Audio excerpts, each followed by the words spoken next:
So the one I just did. And it's scheduled for 7:24. Oh. Nothing. I think I'm. Oh, I hear something on your end. Yes. It's working. Sorry, I had the headphones off. Oh, I see the picture.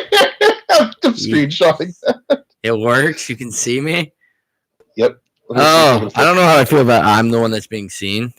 I need to figure out how to put a poster up or something. But all right, let's see. I might. Okay, now I can probably close crap, and it might let me work just fine on everything, all our actual stuff. Signing day. Soccer signing day was today too. Yeah, I saw you added it to the thing. Well, if it's live, let me shoot. What I got. Let me shoot this on the Twitter real quick. And God, it's weird. Like I need to like not see me, so I'm definitely gonna have to pull up stuff. It's weird.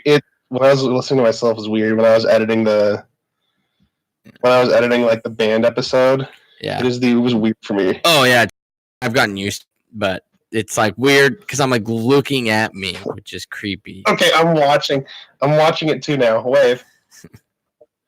Hi, Martin. I haven't muted, so I'm just watching at this point. Okay. But yeah, I see you just wave now. Good. Okay, so it's a little like delayed. A couple seconds delay. How do I needed to share this though.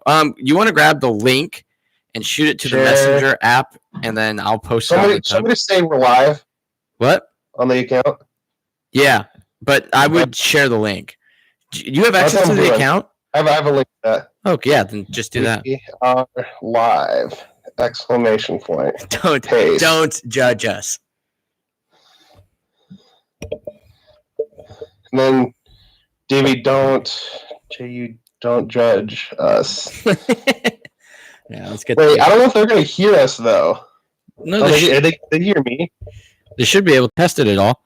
If not, they'll let us know. So, all right, I'm pulling everything up. Okay. I still need to hit. I got to do the old-fashioned hit record on the recorder still, though. Yeah, my computer is super laggy, so I'm just going to try to get to our little spreadsheet, and then. Super laggy, so I'm just going to try to get to our little spreadsheet. I can hear myself. All right, I can hear myself. I'm going to mute myself. Echoes. It's just echoing now. All right, I got the sheet up. All right, cool. You think you ready? Yeah. Should we give a second maybe and see if people want to join? If people join, they can join right in the middle, and then we can have live #AskTATCs. Oh. But because we're already 2 minutes in of recorded time, so of trying to get it up and running 3 minutes. So we'll give it a try. It's weird that they can't see you, but we're not that technologically advanced yet. Yeah. Hit record. Welcome back, tribe from the North, brave and bold, to the unofficial podcast of your Idaho Vandals. I'm your host, Chris, and with me today I have Martin. How you doing, Martin?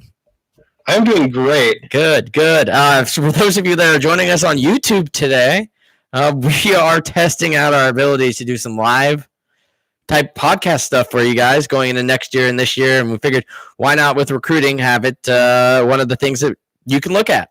So hello to everybody out there. Please don't comment because I'm the only one you can see right now. We're baby steps. But like always, just like the recorded episodes, which are still going to be posted, so some of you might be listening like normal.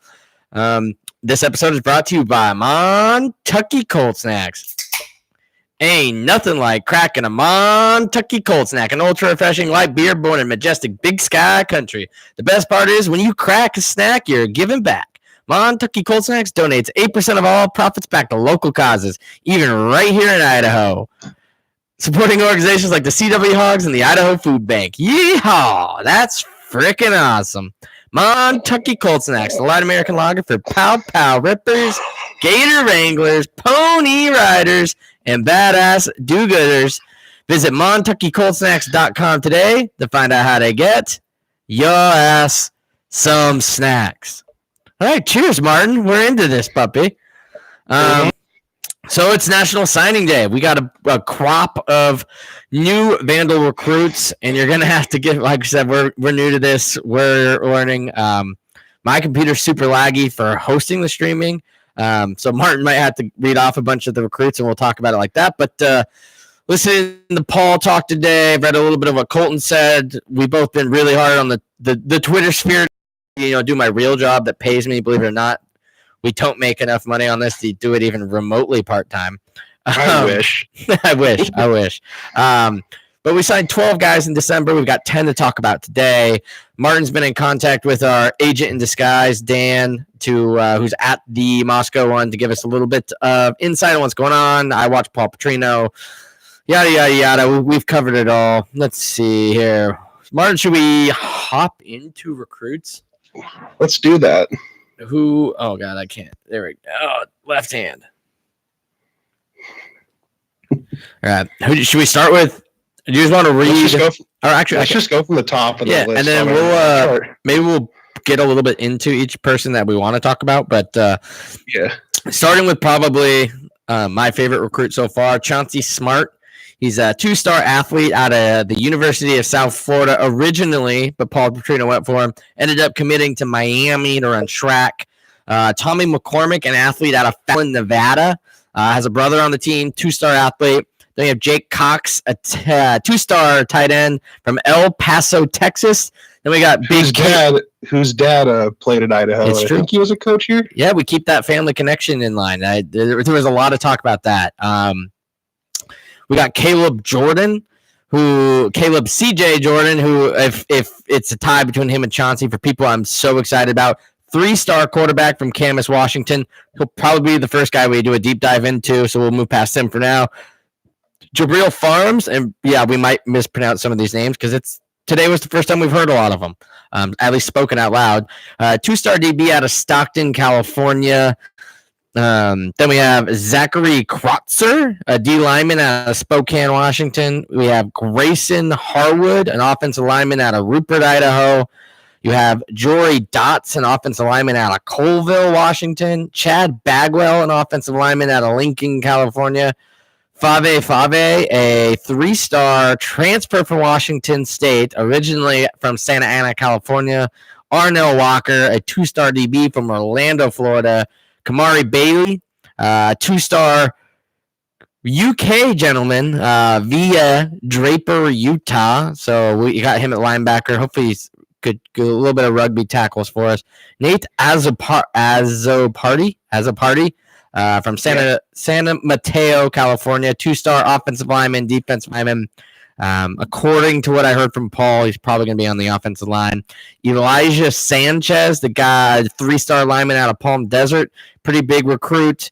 Just committed on Monday. That was a big get for us. We out-recruited Bo Baldwin and a couple other Big Sky programs to get him. Name that everybody should know, Landon Rico. That is Austin Rico's younger brother out of the Spokane Valley. Then we have Mike Beaudry, a quarterback transfer originally from Orlando, Florida, but with UConn being blown up the way it is, he got a free grad transfer type deal out of the University of UConn. Is coming to Idaho. Another big one, Darian Nash, a 2-star defensive back out of Covina, California, but more importantly, as you probably hear in tomorrow's podcast, because we break it down with the Grizz Fan Pod, a Montana Grizzly transfer. So that's a big one. Senior coming in, probably going to be the guy who replaces Lloyd Hightower. Then you have Terrence Antolin from Spokane, Washington, originally from Waipahu, Hawaii.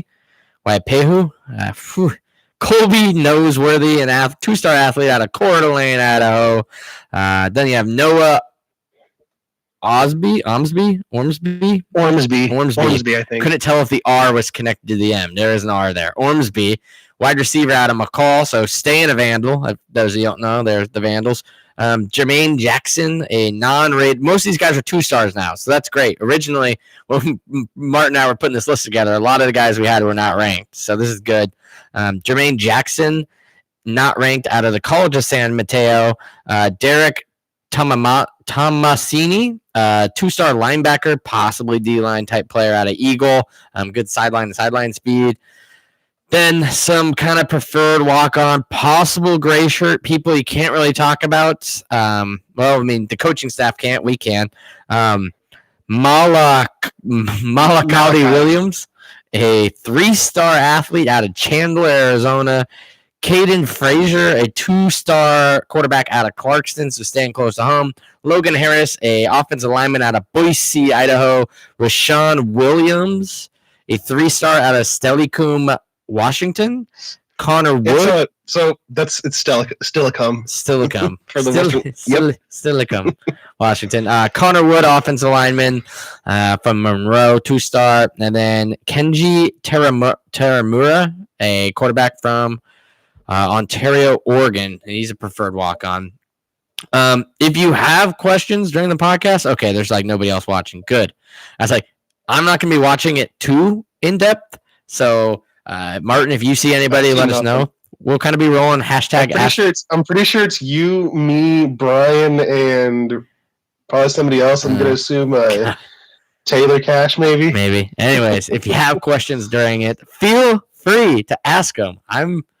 Hopefully this stuff works out. This is our first attempt doing it, and what a better one than this. Obviously, that's something we got to address.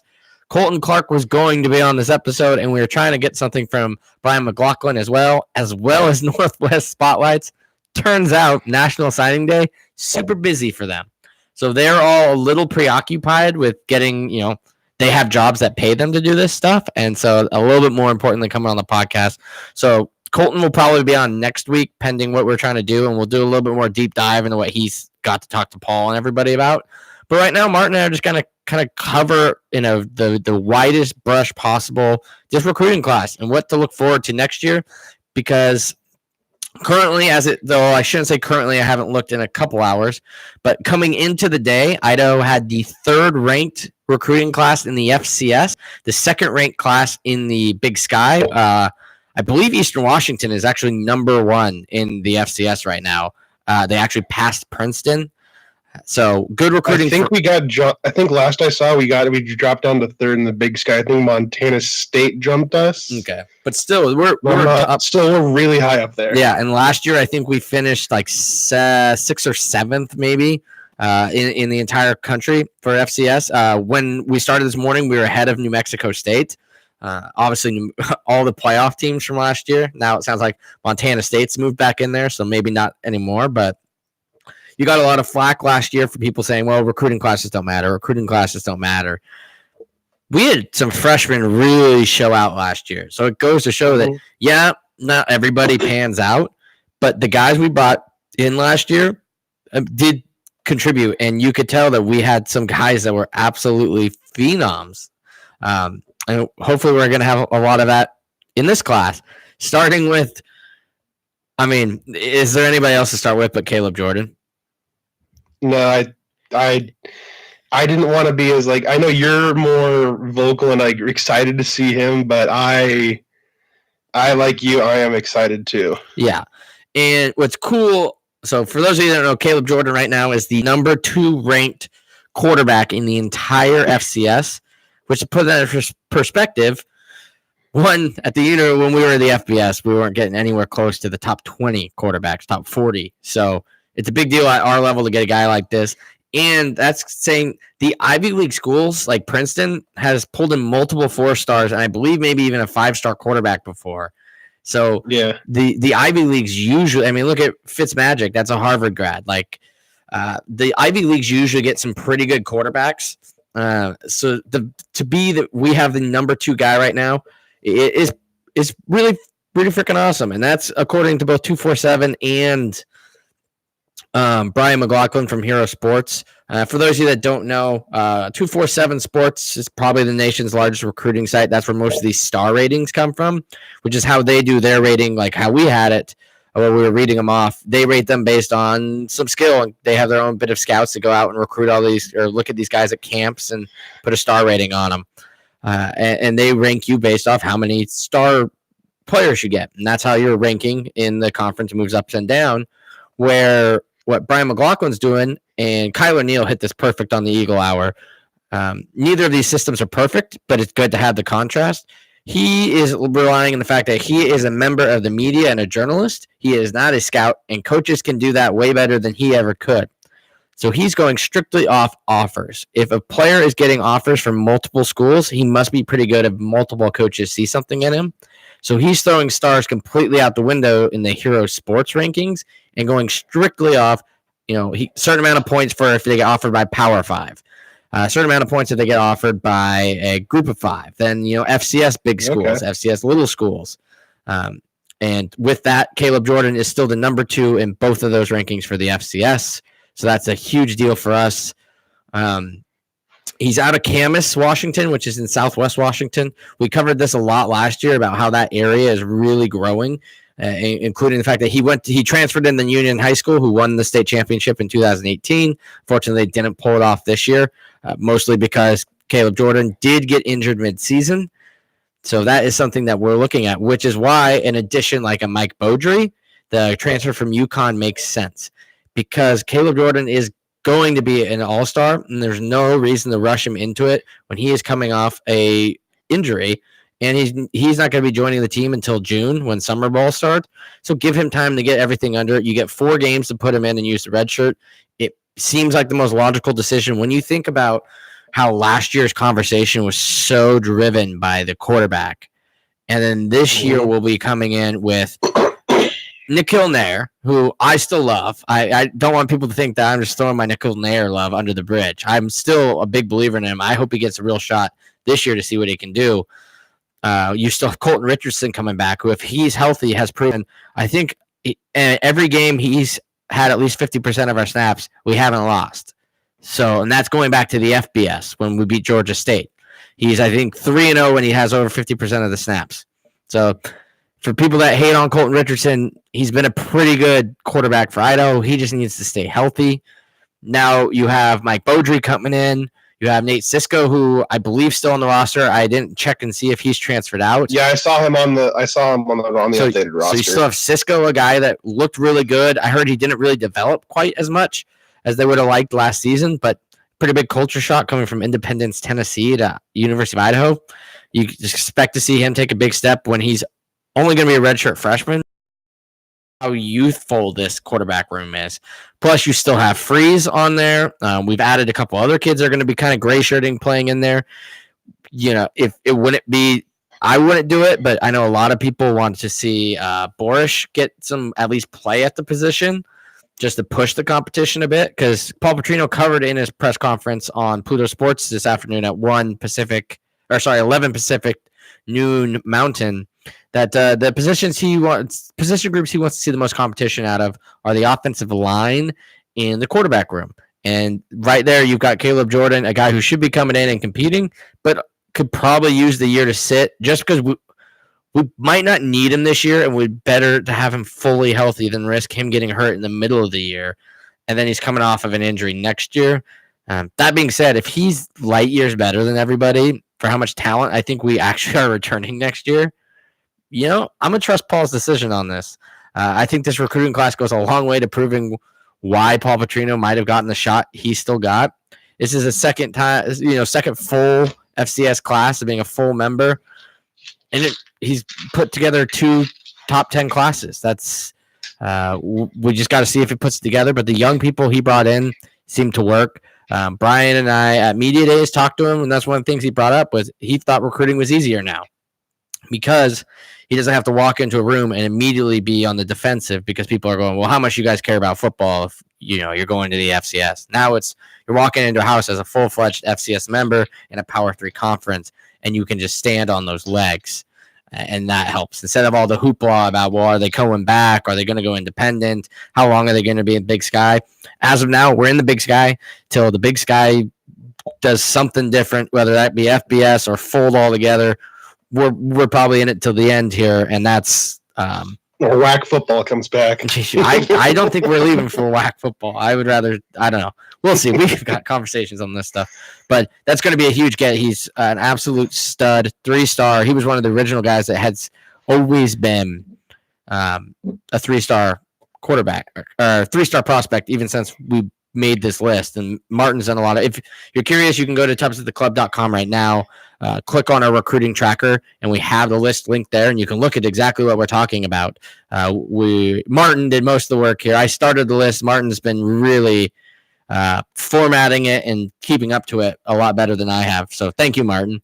But you're welcome. What are your thoughts on Caleb Jordan? I mean, I hit all mine. I think I kind of was like, when you were talking about him, I was like, maybe hold off until he gets here. But after watching his huddle tape, watching this tape, I'm like, I believe the hype. And I, like you said, like if he's the best guy, if he's the best quarterback going into the game going the first game of the season, then start him. But like you said, I believe the hype now. He looks really, really good. Yeah. We actually got our first question from Rusty, who is the new co-host of the Eagle Power Hour with Kyler Neal, friend of the pod. And at some point, we're going to have Rusty on here. Maybe actually next week, because we play the Eagles after hopefully we defeat the Montana Grizzlies. Listen to tomorrow's podcast to hear about how we're going to do that with Mike Nugent of the Grizz Fan Pod. Rusty wants to know, was Idaho able to fill some holes positions that we're shooting for? I think I'm getting that cut off. But that was it. Yeah, to answer the question, yes. I'd say yes too.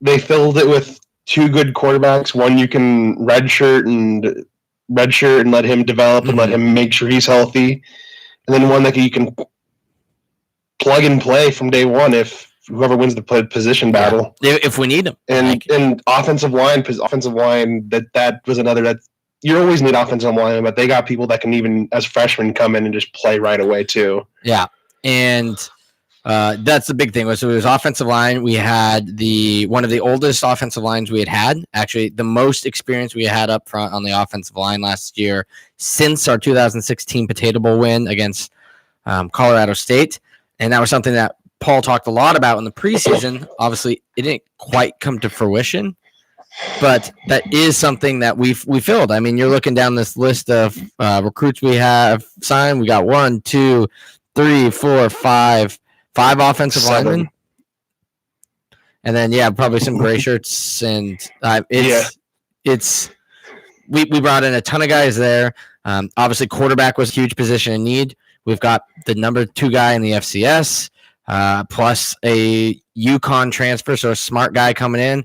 Plus, hopefully, our guy. I mean, Mike Beaudry sounds great. I'm excited to see him play. I 100% want Colton Richardson or Nikhil Nair to win this job. I want it to be a guy who's been on this team. Another thing, like another hole I think they also maybe not like it might not have been a big was replacing Jeff Cotton is probably gonna be another big hole. I think they. Yes, but I more think, than likely filled it with Chauncey and Jermaine Jackson. Yeah, and I think you look at last year, we lost. God, I can't remember the speedster that got hurt early. But last year we spent a lot of our recruiting on skill position players. We had like 2 or 3 running backs, which obviously Nick Romano and Andre Carter turned out to be freaking awesome, and Martinez.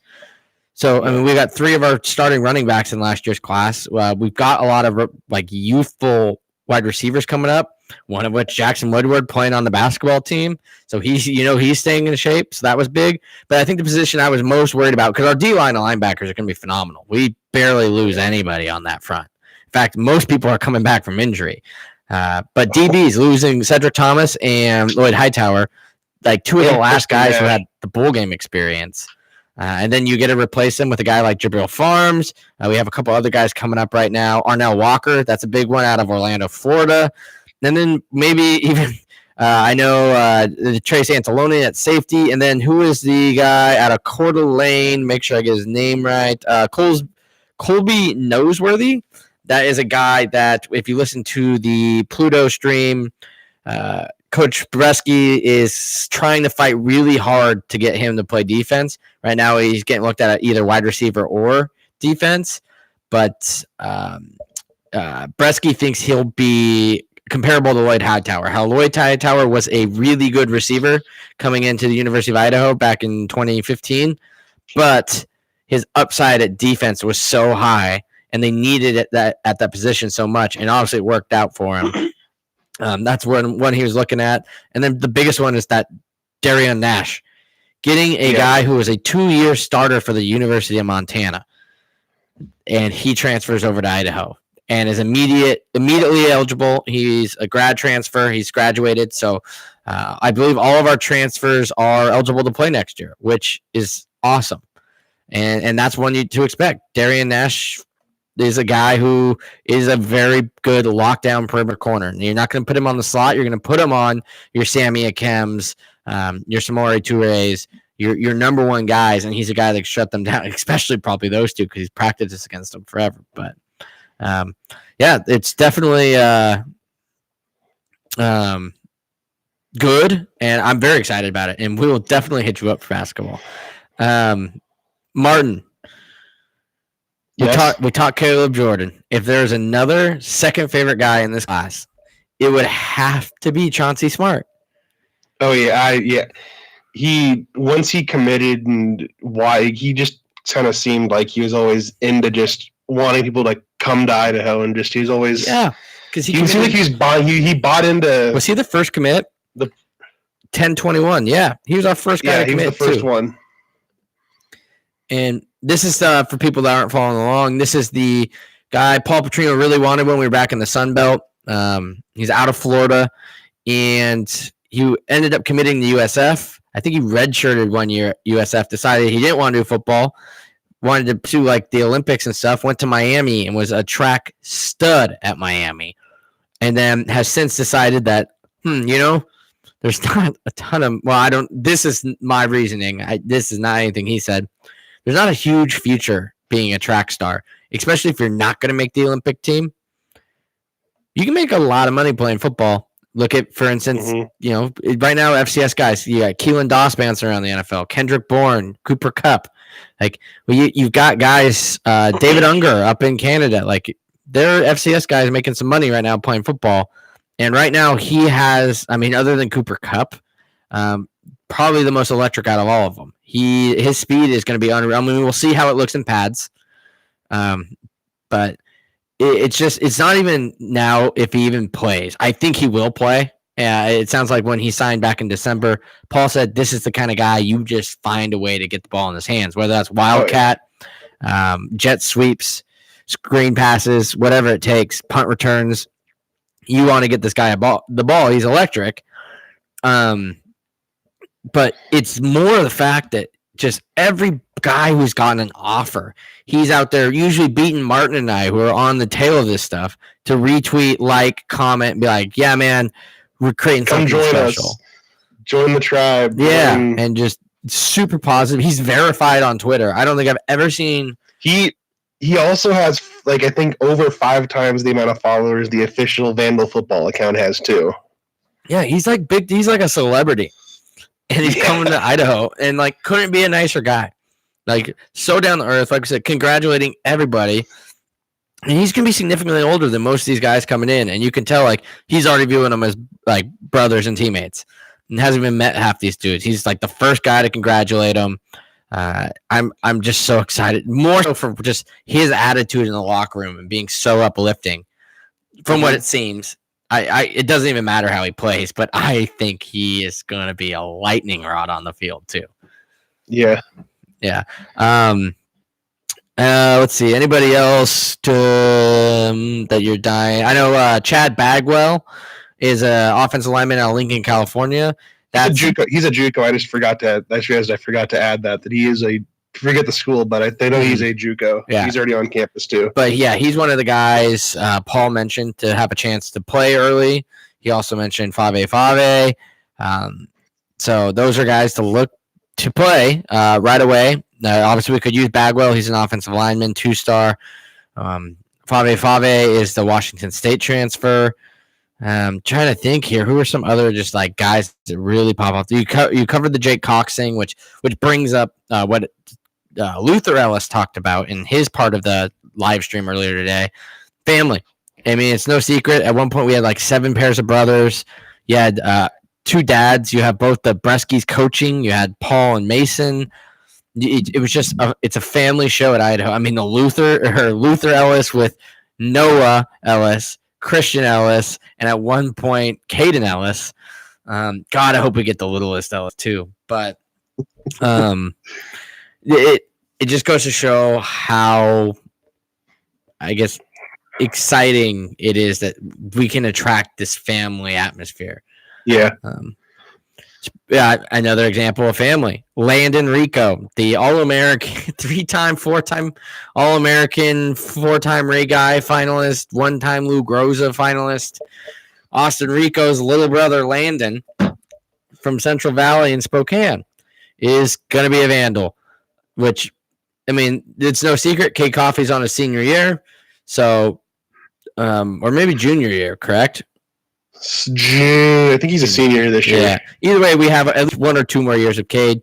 Yes, his numbers last year were bad. He was dealing with a leg injury all year. Turns out when you're a kicker, it's pretty hard when you have a leg injury. But that's all right because Landon is going, according to Luther Ellis on the live stream, Landon will be doing a 2-year mission. I believe they are an LDS family, the Ricos. So he'll be doing a 2-year mission and then returning. So we won't actually see him until 2022. So and that leaves us a year to redshirt there. So I don't know I forget who we have in right now. I think it's Logan Prescott. Logan Prescott was doing the kickoffs, and Cade that kind of took some of the stuff off of Cade. So he's going to do as much. He's going to get his fair shake. Like we're going to have Prescott, or get his chance once Cade's gone, and then you're going to have a year to redshirt Rico if you need to, or if you don't, play him. It works out perfect that he'll have 2 years on a mission. And, unlike some players, I mean, it obviously doesn't hurt BYU, but, I mean, he's going to be walking and biking. Like, his leg is going to be fine. I mean, he might not have time to lift weights, but you don't need your kicker lifting weights. So, although I did hear he likes to hit people. So, that could be interesting. We covered Darian Nash. That's a huge signing. Mike Beaudry, huge signing. Interesting guy is the Kamari Bailey, the linebacker out of Birmingham in the UK. Yeah, I think it was Colton or was it Paul or someone said he only played a year of football and he's an athlete. He plays. Is it 3 sports or is it just football and basketball? Because I know he's come across as he's a multi-sport athlete, just doing everything. Yeah, I think he's just done the bit of football. Okay. I don't remember why he came to the States. I don't think it was for football, though. It's not like he came to try American football. I think he moved to Utah and realized that rugby wasn't a thing, or I don't know, soccer, whatever he's doing, and he picked up football. I mean, you think about one of our best players we've ever had in Mikey Apati. 1 year of football. Otherwise, there was no way we were getting Mikey Apati. So, I don't know. It's a big grab. There's not a lot of tape on him, but it should be very interesting to see. Mm-hmm. He might be one of those players that you redshirt, get him physically bigger, because I think I saw you could play the linebacker, DN, kind of the Caden Ellis role, I think, is what they want, or maybe the Charles Akana, what Akana is playing now. Yeah, exactly.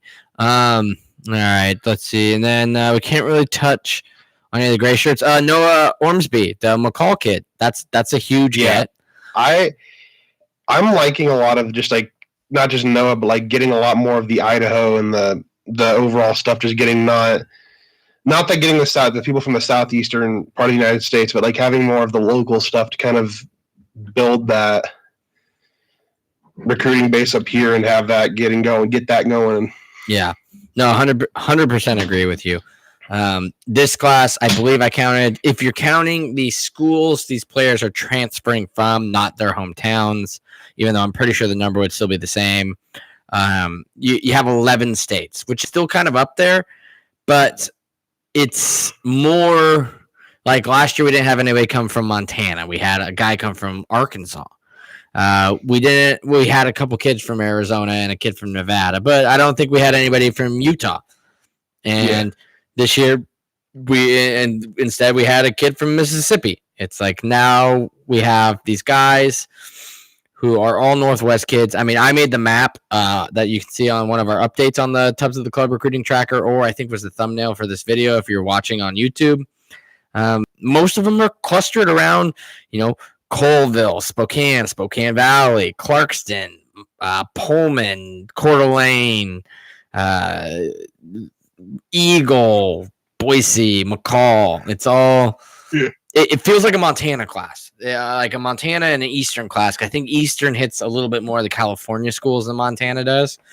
And I've never been a huge California recruiter fan. I'd rather get kids from Texas. But I will say the guys that Paul's brought in don't seem to have the problems that some of the guys that Akey brought in did with just like, and it could just be that we're in the FCS now, but I felt like some of the guys Akey brought in from California did not care. They're all USC, UCLA fans, and they did not give two rats about being in Idaho.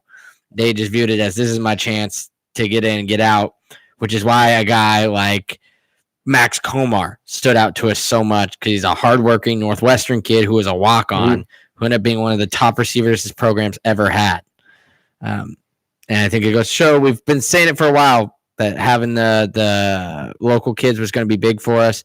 Obviously, that's what Eastern relies on a lot, is getting the UW and Wazoo rejects, getting the kids with the chip on their shoulders, and it's worked. Montana, both schools, they find just these Montana, Dakotas, Wyoming, just roughneck gems that they turn into. Find those diamonds in the rough. Yeah, and we're hoping people like Noah Ormsby are going to be that. People like Colby Noseworthy are going to be that. Guys like Terrence Antonlin are going to be that. Another guy that got mentioned, obviously, Elijah Sanchez. A little less unknown gem. He was pretty heavily recruited as a 3-star. But another thing I noticed was he was heavily trying to like get his name out there too. Just putting himself out there, trying to get himself recruited. He seemed like he wanted to find the best program for him. Sanchez? Yeah, he was like, if you like, I respect the hustle of him trying to get his name out there. He was like replying to every coach out there, putting his name out there, trying to get noticed too. Yeah. He was, Yeah. No, and then a cool story, I guess. I don't know how many people that are listening to this listened to the live stream, but one of the cool things was Coach Vernon Smith, our defensive backs coach, is a Montana alumni, actually, and he brought up kind of how that was an easy way to break the ice with Darian Nash, or Darian. I haven't really learned the proper pronunciation to that quite yet, but one of the things he mentioned was, it was an easy icebreaker. Could I be like, I was at Montana, this, that, the other, go Grizz, whatever. And he said, but what shocked him the most was how usually when people come on visits, especially transfers, they kind of just talk to him low-level football, not try to like, he didn't say all this, but like, I'm assuming you're not trying to like act like your system is so much more sophisticated than anything they've ever ran. It's more of a mutual respect. Here's what we're about. We run this kind of system. This is what you're expected to do, this, that, and the other. And from what Vernon said, like, it wasn't long into any conversation where Nash just said, hey, like, well, what about like when people are looking at you with this look? And like, he got deep into football talk on his visit and said, Smith was like, that's just not something that usually happens. Like, you don't usually have a recruit come in who just wants to talk football. Scheme, like scheme, like what I liked and what we found success at Montana. How are you guys doing it? Like, like 2 years ago against Keelan Doss, I did this and I held him to this much. What kind of scheme are you guys running against him? Because you guys actually held him to less yards than we did, and like that kind of stuff. And it's like, that's not what you're expecting. And you got some guy coming in here going, I'm kind of looking to transfer, wanted to check it out. I've been to the Kibbe Dome once. You're local. You have the program I want to go to grad school for. So that was unique and very different, and a cool story that I took away from the live stream. Mm-hmm. You watched it. Any big takeaways that you had from? No, like I was like, you kind of said perfectly with like, that's what I was kind of like taking away. I was like, oh wow, I didn't think that you would be talking scheme, like, or it's not scheme, but like how you defend this, like talking like tactics against like how do you play this against this and stuff like that with him. Yeah, that's something I saw that was cool. Yeah, and like I said, for everyone looking for they're joining later, whatever. Colton Clark and I, and hopefully Alex Boatman, will be breaking this stuff down a little bit more next week. But Boatman, obviously, for those who don't know, works at the University of Washington in fundraising. Turns out they signed players today, too. So he's busy doing their version of what's going on at the Best Western right now in Moscow. And then Colton Clark's, making a good paper for you. So go pick up the Lewiston Tribune or pay for the digital only copy because he is hard at work. He's been at work all day. So make sure you go pick up his paper. And same with Northwest Spotlight. They're busy getting testimonials and everything and making sure their website's up to date with people that have commuted. And Brian McLaughlin is the only guy covering national recruiting for the FCS level. So turns out is a little busy today as well. And we might not even be able to get him on next week, if we're being honest. So we'll see. We want to get some people on and have had more conversation with the coaches. Obviously, Martin and I have not. But I've listened to everything. We've been following them. I mean, we started this back in November, Martin? When did we make this November spreadsheet? I was saying like late November, maybe even early. Yeah. Yeah, it was. Yeah. And for those of you that are interested and now have the link, you can see we also have soccer, men's basketball, women's basketball down there. So, I mean, we'll get up. I'll start working on the other stuff soon. It's just I've been football's a big one. So focused on football. Yeah. Soccer. There's sometimes obviously recruits are different. Like recruiting for other sports is different. It's kind of it's the front door argument, right? Yeah.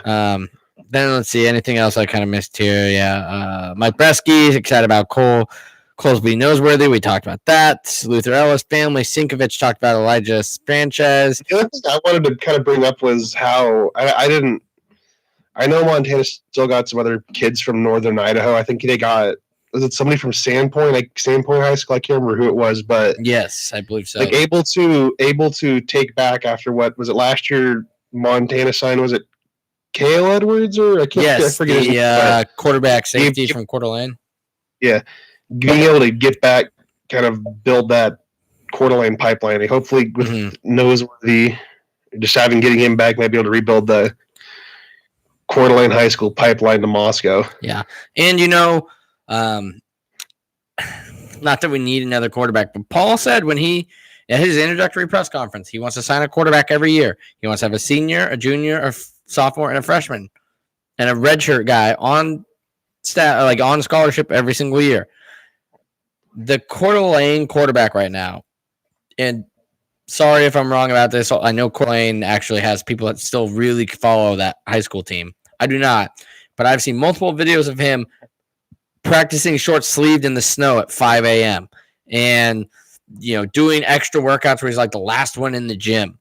So he's the kind of guy that you want. He's a grinder, and he's the kind of guy that Montana schools probably have already looked at. And it would be a shame if Idaho can't steal him away. Fortunately, we don't have the best track record with Coeur d'Alene quarterbacks as of late. Don't hit me with your John Freezes. But yeah, so he's a guy to keep on. That's one thing Paul touched on. He's like, somebody asked, so when do you start prepping for 2021? He's like, you're prepping for 2021 and 2018. Like, you're going to these schools and you already have a list of all the freshmen and sophomores that you should be looking at. So they're well on their way for the 2021 class, which is one thing I do really, really want to shout out. And then we'll kind of get into some hashtag STATCs. So make sure if you're following us on YouTube, start putting them in the comment section. There's not a lot of you, but that's good. It's a good test run for us. If not, we'll read your ones from Twitter and everywhere else that you usually get them to us. But Brian Reeder is just... I remember when Jason Gesser was not retained, which still would have been a weird situation, being the offensive coordinator to then the interim head coach, coaching 4 or 5 games. I don't quite remember. And then coming back on, and Paul probably would have delegated him to because he likes Molnar. So it wouldn't have been quarterbacks coach. He would have been probably doing running backs, which is where Brian Reeder is. And the whole goal was if you walk into a school, which is probably why Paul didn't get it. He did not want to recruit to Northwest. But I said, if you walked into a household as Jason Gesser, that was name notoriety right there over an Idaho State, a Montana State Eastern. You have Jason Gesser, which kids in Washington, Northern Idaho, and Oregon knew about Jason Gesser taking the Cougars to the Rose Bowl. However, I realized that generation has started to long go away. He's become like Drew Bledsoe, where most people don't even know he played in the NFL for years and was actually the guy who probably should have won Super Bowl 2001 or the 2001 Super Bowl for the Patriots. Brian Reeder, on the other hand, is more beneficial for what that exact role was going to be. Listening to him talk today, he's perfect to be the head of the recruiting coordinator because he says he really connects with the JC guys because that's the route he went. And he can talk about how when he hit the University of Idaho, it just felt home. And that's why after having a pro career in the AFL for the Iowa Barnstormers, he came back and wanted to come to Idaho. Now, I know he's married to, I believe, a soccer player, and she likes being here as well. But either way, they made the move back. He's originally from California. He had just spent 3 or 4 years in Iowa. He moved back to Moscow, Idaho. And I think that resonates with kids that, he probably could get a job elsewhere. He was a top one of the higher rated quarterback recruits we've ever had until Caleb Jordan. And that was at the FBS level where people were saying a guy who got drafted in Nathan Enderle probably should have been playing behind him. That's how hyped he was coming in. So I think having him, hearing how he talks, how he connects with the kids, and you can kind of tell how much he likes this. It was really cool to see. So I love Brian Reeder. He doesn't get enough call outs, I think, for the job he's doing because people are like, well, he's back at his alma mater. I'm like, yeah, but he had never probably met Paul Petrino till he got this job. And I'm sure he asked Paul if there's room for him. I think he originally came on as an offensive assistant. He was not a GA or something. Yeah, he was not found by Paul Petrino and was like, hey, like a Luther Ellis, you want to come coach, Mike Bresky, etc. It was not that. This was a guy who said, hey, I played quarterback here. I don't know if you know, I would like to coach. And now as he moved up from a GA to an OA to a running backs coach, now he's the head of recruiting. And so I like seeing that there is a Vandal in this staff, that I love Brian Reeder. I'm happy to see he's doing well and all that. But you got any further takeaways before we hit some hashtag AskTHCs? Let's get right into the questions. Well, first, because we have time for once, do you wish Idaho had a better national image? Do you want Idaho to find the next great coaches and maintain all the great ones we already have? What about winning more Big Sky national championships? Well, these are all things that your local Vandal Scholarship Fund is a part of. All of that and much more while fulfilling the most important mission, making sure all our student athletes are rewarded with scholarships. There is no better time than now to give to the VSF. The ICC Arena has broken ground and looks great if you look at the webcam. Our student athletes are reaching historic marks on the court, fields, pools, and most importantly, in the classroom. Show our new leadership how proud you are to be a Vandal and that you are excited to help. Donate to the VSF today and help reclaim Idaho's lost decade. All right, hashtag AskTATC. Martin, do you have any of them pulled up? No. All right, well, I have all Vandals pulled up while I read these. See if you can find the ones on Twitter. Okay. So we're starting with. I thought that VSF thing was a question. I was like, wait, what? Oh no, that's our ad read when we have time. We're under an hour, so we have time. This is from Vandal Freeze on allvandals.com, the 247's forum website. Yeah. I'd really want to know, as a person who values loyalty, how a group of schools in a relatively stable conference would even ever entertain the idea of bringing BSU on board. They've proven to be an unreliable and flaky conference mate that expects preferential treatment whenever they go. Adding them won't give the Big Sky any more bids to the tournament. I can't see any upside when they treat everyone else around them as pawns rather than partners. Let's check here. So this was from January 31st. So it's a little bit old, but it is Brian asking for questions. So we will go through it. We kind of covered this in last week's episode and a little bit in tomorrow's episode. It just strictly comes down to it being good for the state and the schools. For me, at least, having Boise State and Idaho State on the schedule, plus Montana, plus Eastern, gives Idaho 4 home games every year that they can count on pretty much being sold out, and an away game that a lot of alumni are going to go to. Other than that, yeah, they have proven to be somebody that will pick their ball up and go home. And that's not necessarily somebody you want to be throwing a bone to because they're not going to appreciate the bone you threw them. It's not like when the big sky is down, they're going to be like, you know what? Nobody else would take us. We got kicked out of the Mountain West because we needed more money for football, and they took us in. Even though we made more money and it didn't make strategical sense for any of their schools, they did it. Boise State is the program that'd be like, our RPI sucks. We're leaving. We're going to go to the Big West or the Summit or the WAC. So, yes, in that sense, it does suck. But it is a brand. It does help us to possibly get to the point where we're getting 10 to 12 seeds, like seeded numbers, instead of being like a 14, 15, or 16 seed. Plus the off chance every couple of years we could get a second seed in the NCAA basketball tournament. Because if you have the likes of a Montana, a Boise State, and a Weber competing, if, let's say, a program like Boise State wins that has a name brand recognition, you're not going to leave Weber State out that goes 20 and 25 and 2 with the next Damian Lillard. So, whereas right now, they might get left out if a team like Sac State wins. Well, they've never won it. So we'll say Idaho State because they apparently have a rich basketball history. Idaho State wins it.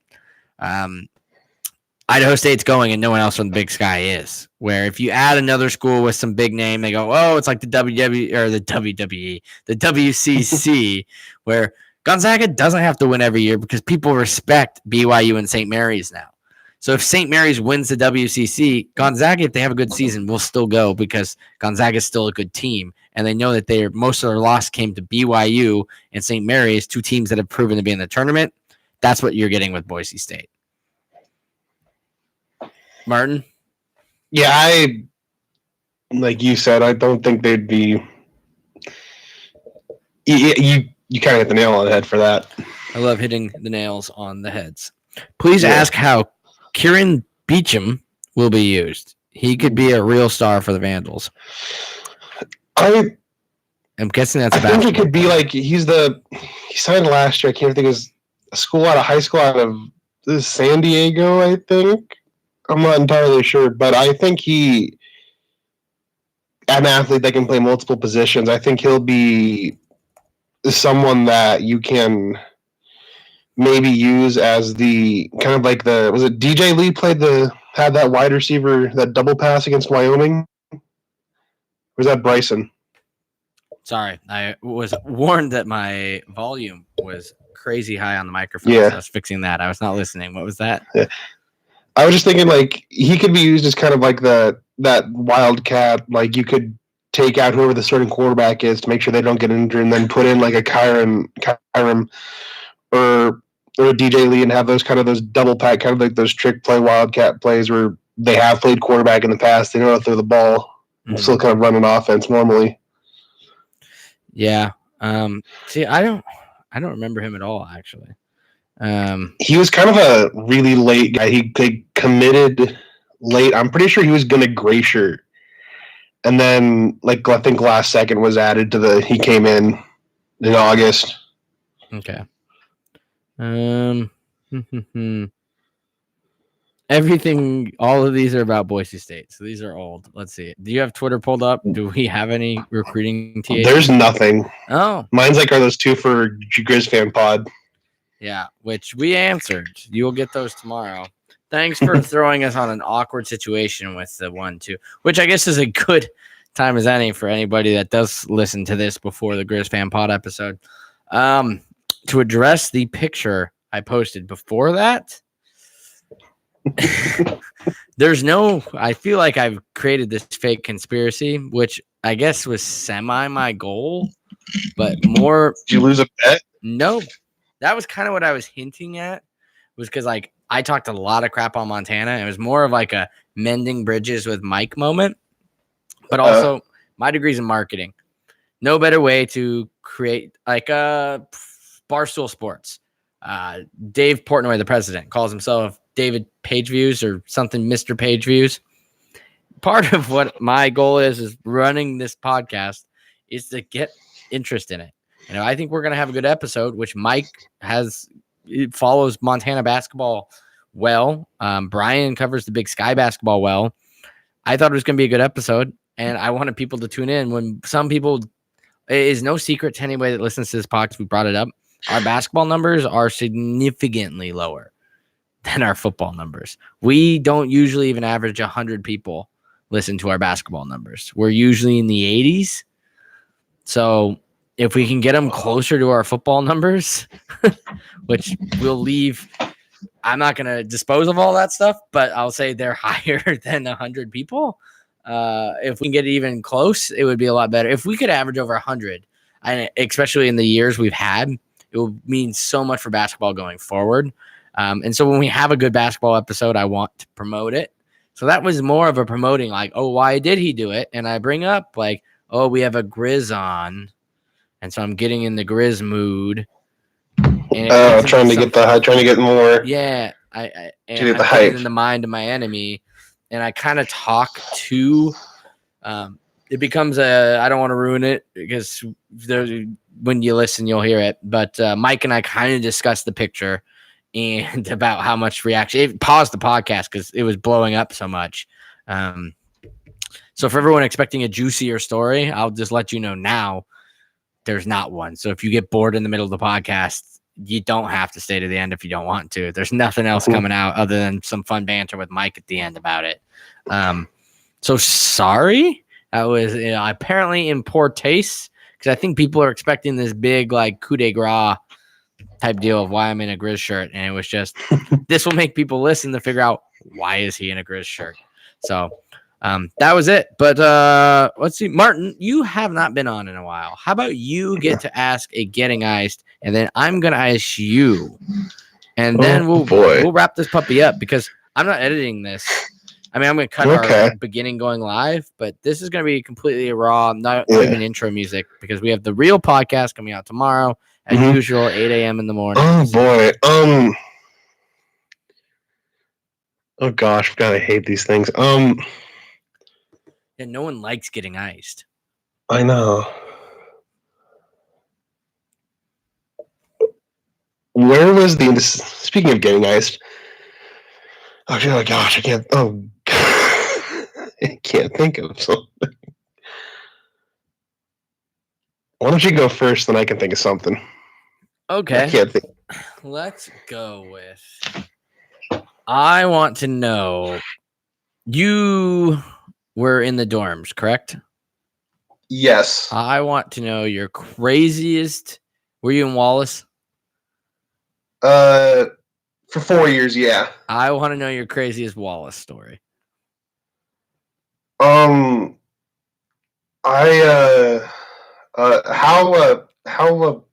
descriptive can I go? Well, I already marked this live stream as not safe for children.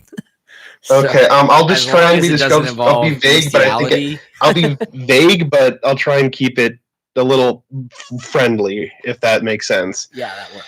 So we're at I was just getting back from a volleyball game, and I think this was the same day Idaho was playing New Mexico State, and they blew the huge lead at halftime.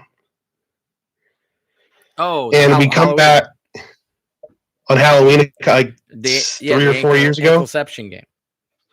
What? The insane one, yeah. And I come back from the volleyball game tired, a little tipsy because I was out. I think it was Halloween that day.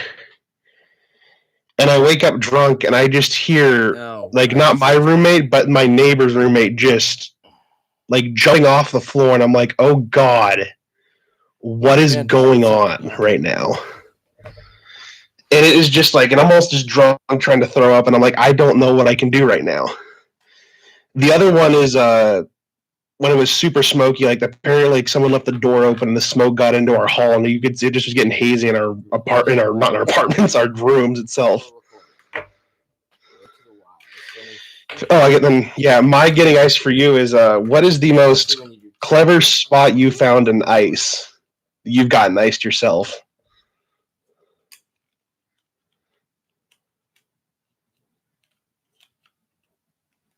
Chris?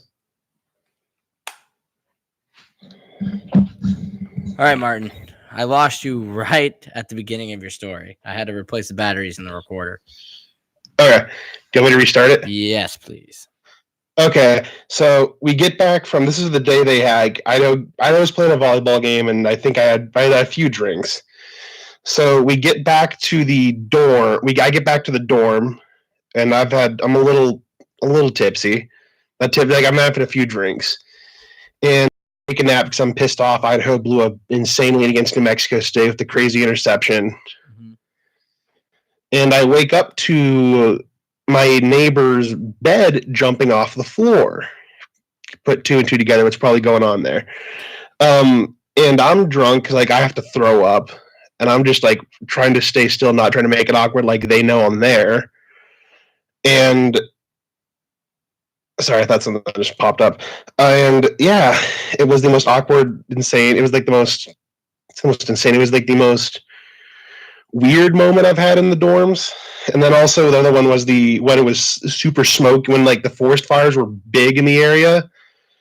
Someone left the window open. It just got the whole hall got hazy, and you could see a haze in the rooms. That is really the craziest stories you have. That's not that much. The other one, I guess, not too much happens when you're in the dorm, though. It's more what you're doing. Yeah, it's kind of. There's not. I mean, there is another story I could tell from. If we got, how much little time do we got? We're good. We'll save it. Okay. I could add it. Well, it's mainly I get my friend. I could get Jack to help tell it with me because he was there with me. It's a basketball band story from Waco. He's band, right? He was on the bandcast. Yeah, he was on the Badcast. I could get him to record that with me, and you could slap that on the end episode. Okay. Yeah, we could do that. All right. If you got anything, when you're getting yours was what was your most the most clever spot you found yourself getting iced? Was it Yeah. I'm pretty good about not getting iced. Is that a challenge? Because I'm pretty good at this. I will openly challenge anybody to try to ice me. Luckily, most people don't know where I live, and unless it's at a tailgate next year, I feel safe I'm going to get away with that one. Probably one of my buddies' bachelor parties 2 years ago, where we rented a big house in Edmonds, Washington, because we were going crabbing. They hooked up a not a pulley system. Somehow when you open the door, there wasn't an ice, but the further you opened it, it dropped down. But it didn't quite work like they wanted to. It didn't go right to ice. Well, of course, I'm 5'5", so it might have been meant for somebody 6 foot. I think they were just trying to get whoever came through the door, not necessarily me. But yeah, that or I've had somebody leave one in my in college. They'd leave it in my utility drawer in my room. Oh yeah. Where I would randomly be running the class and have to grab a pencil. But mine was always by myself at that point. I hid one in a trombone case. Yeah. Here's the question we can play with this. And this we want answers from people that listen. If you get iced, like I just mentioned, where it's been left there or nobody's around and you don't see it, is it okay to not take the ice? Ooh. Is it if a tree falls in the forest and no one's there to hear it, does it make a sound? If you get iced and no one's there to see it, did you really get iced? Or are you a person of pride and do you take that ice, get on one knee anyways, maybe throw it on your Snapchat story, what Instagram story, whatever the kids are doing these days? Yeah.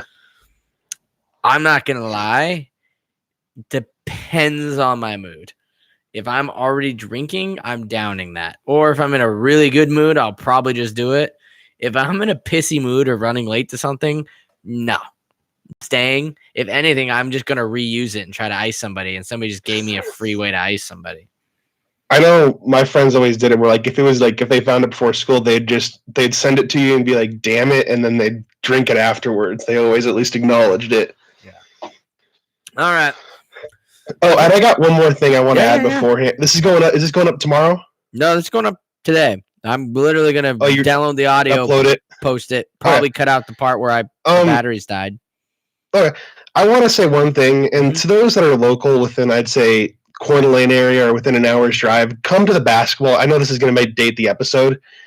Come to Cowan Spectrum tomorrow and watch first place Montana State take on second place Idaho.